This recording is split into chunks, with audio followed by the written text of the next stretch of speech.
Mais premier, j'aime lire. Un tigre dans la classe. Les blagues de Zoé. Un fou téléphone à un autre fou. Allô, je sais bien au 09 05 04 03 02. Ah non, c'est une erreur. Moi, je n'ai pas le téléphone. Quel est le comble pour un pinceau? C'est d'être de mauvais poil. Qu'est-ce qui a des branches mais pas de feuilles? Des lunettes. Un ouvrier dit à un autre. Je viens de tomber d'une échelle de 15 mètres. Et tu t'es fait mal? Non, j'étais sur le premier barreau. Un club pour Tom. Tom, l'apossum, veut faire partie d'un club. Allons voir quel club voudra me prendre. Est-ce que je peux rejoindre le club de danse? Non, pour faire de la danse, il faut être souple et savoir faire des entrechats comme un chat. Est-ce que je peux rejoindre le club de natation? Ah non, pour faire de la natation, il faut une peau lisse comme une grenouille. Est-ce que je peux rejoindre le club de tricot? Non, pour faire du tricot, il faut être patient et avoir plein de laine comme un mouton. Est-ce que je peux rejoindre le club des petits fleuristes? Non, pour être un petit fleuriste, il faut un grand bec pour pouvoir couper les tigres. Dis-moi, Riton, tu es dans quel club, toi? Mes amis et moi, nous n'avons été pris dans aucun club. Et si on crée notre club à nous? Fin. Anatole l'étui. La liste de fournitures. Tu es bien sûr que c'est ça? Oui, c'est pour le cours de sciences et technologie. Tu vois, c'est écrit. Bizarre. Attends un peu. Un cahier vert à spirale.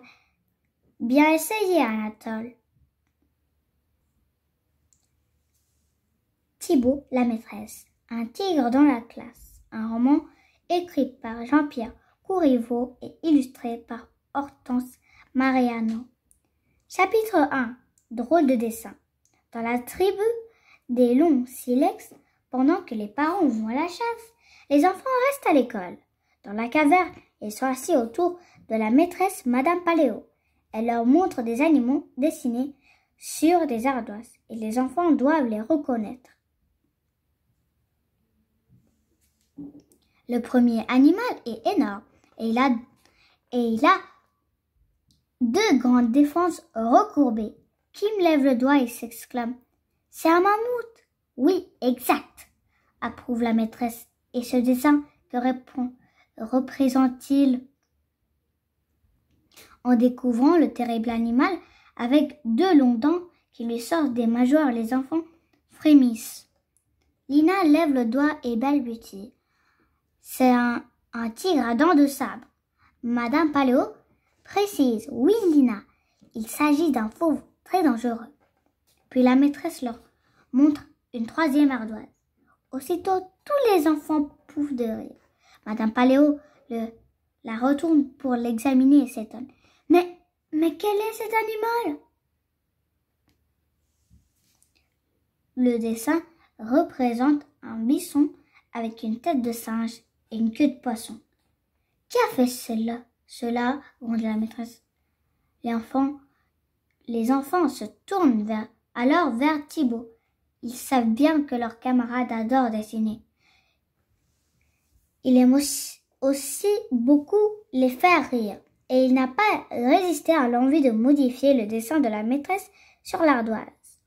Et là, la plaisanterie de Thibaut n'amuse pas du tout Madame Paléo. Elle n'apprécie pas que l'on touche à son matériel. Elle s'écrie « Thibaut, ce n'est pas en dessinant de sottise que tu vas que tu deviendras un bon chasseur. File au fond de la caverne. Tu es puni. Chapitre 2. Alerte. À la récréation, tous les enfants sortent pour s'amuser. Sauf Thibaut qui reste au fond de la caverne. Il est puni et, tout seul, il s'ennuie. Dans sa poche, il a gardé des craies de couleur. Alors il se met à dessiner. C'est comme ça qu'il ne peut pas s'empêcher. À la lueur d'une lampe à graisse, Thibaut imagine un autre animal extraordinaire. On dirait un lézard avec une tête de phacochère et une queue d'écureuil. Thibaut a terminé son dessin quand soudain, le son d'une corne retentit. C'est l'alerte! Elle sonne 3 coups contre Thibaut. Cela veut dire que le guetteur a repéré un animal sauvage près de la caverne. Aussitôt, il entend la maîtresse qui crie « Vite, les enfants, rentrez, mettez-vous à l'abri !» Les élèves se précipitent. Ils savent qu'en cas d'alerte, ils doivent rapidement se dissimuler au fond de la caverne. Serrés les uns contre les autres, ils retiennent leur souffle. Après quelques minutes d'attente, un terrible grognement retentit à l'entrée de la caverne. Ouah! C'est le rugissement d'un tigre à dents de sabre. Les enfants terrifiés poussent des cris étouffés. Madame Paléo chuchote « Calmez-vous, ce tigre ne doit surtout pas nous entendre. » Thibaut est inquiet. Il pense « Tous les adultes de la tribu sont partis à la chasse. Il n'y a plus personne pour nous défendre. »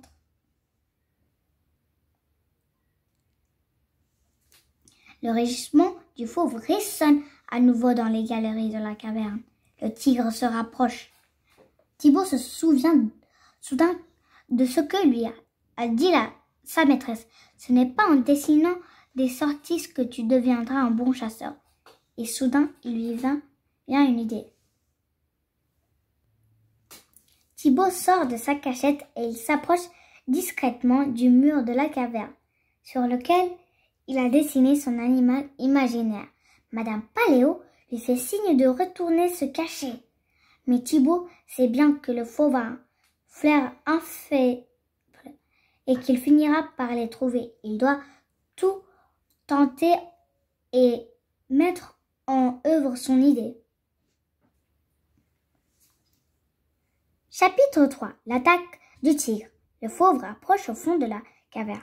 Alors Thibaut se place derrière une grande pierre le plus près possible de son dessin.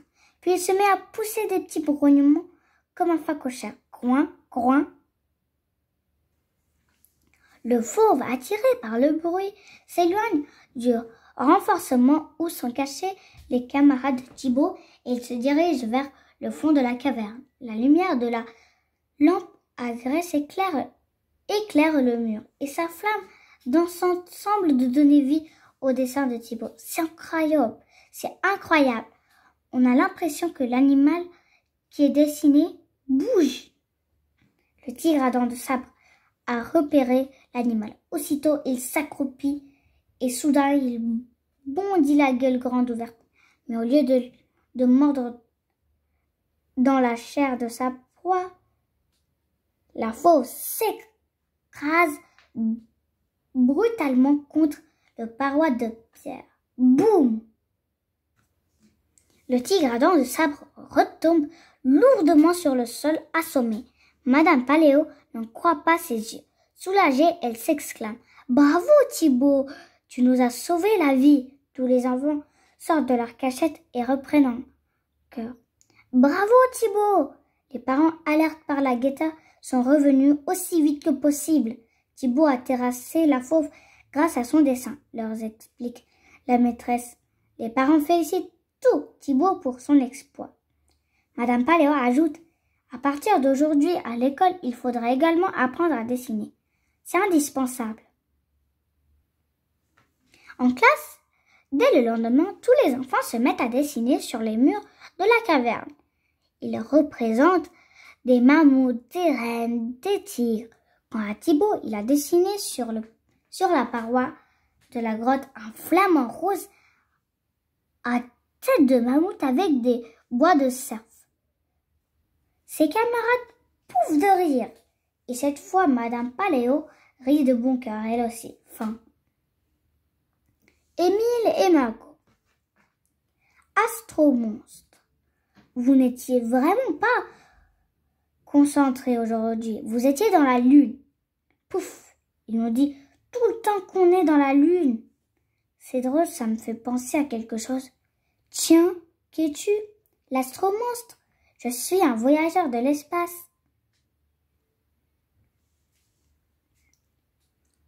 Vous avez quelques minutes, je peux vous emmener sur la lune en vrai. Si vous voulez. Ah bon? Ce n'est pas trop loin? Ne vous inquiétez pas, ma fusée est monstrueusement rapide. Allez, montez, objectif lune. On le suit? C'est parti! Broum! Plus tard. Waouh! On va très vite!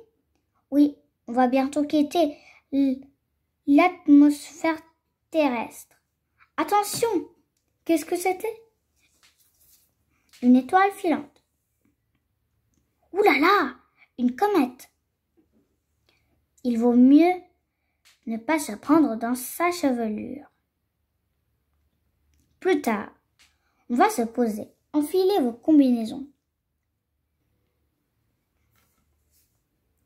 Vous voilà sur la lune pour de vrai. Regardez, des habitants. Oui, ce sont les monstres de la lune. Mais que font-ils? Un grand banquet? Pendant la lune montante, ils mangent beaucoup pour s'arrondir. Et pendant que la lune descend, ils font un régime pour perdre tout le poids qu'ils ont pris.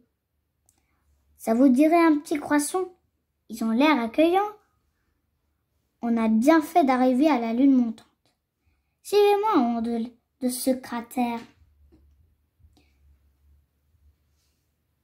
Dites donc les enfants, vous n'êtes... Tiens, qu'est-ce que c'est? Une école? Dis donc les enfants, vous n'êtes pas très concentrés. Vous avez la tête sur la terre ou quoi? Ça alors? Tu as entendu ce qu'elle leur reproche? Oui, partout dans l'univers, les enfants ont besoin de rêver. Fin. Le petit Dico, Zoé t'explique. Un silex. Pierre très dur que les hommes préhistoriques taillent pour faire des outils ou des arts. Balbutier, parler d'une manière hésitante. Un phacochère, sorte de porc sauvage aux défenses enroulées vers le haut. Une corne d'animal peut être creusée afin qu'on souffle dedans pour sonner. Pouet. Un guetteur. C'est une personne chargée de surveiller et de donner l'alerte en cas de danger. Infaillible, qui est toujours efficace.